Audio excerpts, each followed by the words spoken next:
Vas-y, je t'écoute. Enzo, secrétaire national de l'UNL. Aujourd'hui, ce qu'on voit, c'est que les lycéens sont déterminés, alors que hier, lors de son allocution, M. Macron nous a totalement ignorés. Ce qu'on voit, c'est que ça fait plus de 10 jours qu'on est mobilisés, parce que ce que fait le gouvernement à travers le ministre de l'Éducation, Jean-Michel Blanquer, c'est la casse de l'éducation. Parce que les réformes, que ce soit la réforme du bac, la réforme de la voie professionnelle, Parcoursup, ou encore le service national universel, qui n'est qu'une promesse de campagne et qui coûte 3 milliards d'euros aux Français et aux Françaises, alors que ces 3 milliards d'euros pourraient servir pour créer des places à la fac et pour améliorer les lycées.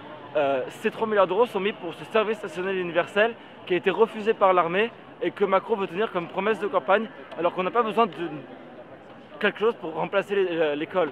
On a besoin d'améliorer l'école.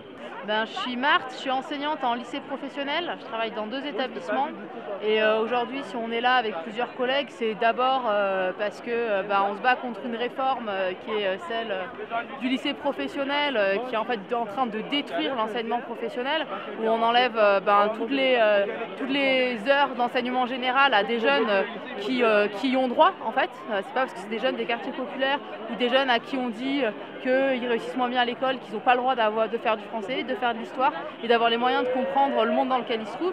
Mais si on est là, c'est aussi parce qu'il y a un contexte de mobilisation générale sur un ras-le-bol d'une politique qui favorise toujours les plus riches en supprimant l'ISF, etc. Et puis qui asphyxie derrière les revenus de la population, qui fracasse, qui détruit le service public de l'école, le service public hospitalier, etc. Et c'est pas un hasard si on se retrouve aussi nombreux dans la rue aujourd'hui.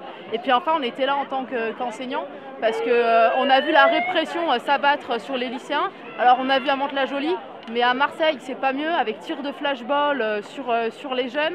Il y a en fait des jeunes qui sont en danger dans ce contexte-là. Donc on était aussi là pour faire attention à ce que nos élèves ne soient pas la cible d'une répression qui essaye de faire taire la jeunesse par la terreur en fait.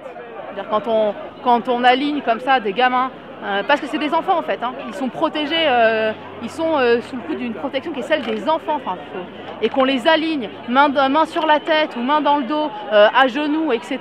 et qu'on fait diffuser ces images-là, parce que ces images-là, elles ont été diffusées, et elles ont été tournées par la police, c'est pour faire peur et pour dire à des jeunes, comme disaient les lycéens, travaille, consomme et ferme ta gueule. Et c'est ça qu'on leur dit en fait. Leur slogan, il est peut-être pas dit avec les mots qu'on a l'habitude d'employer nous les enseignants, mais il révèle quelque chose qui est vrai au fond et qui est légitime à notre vie.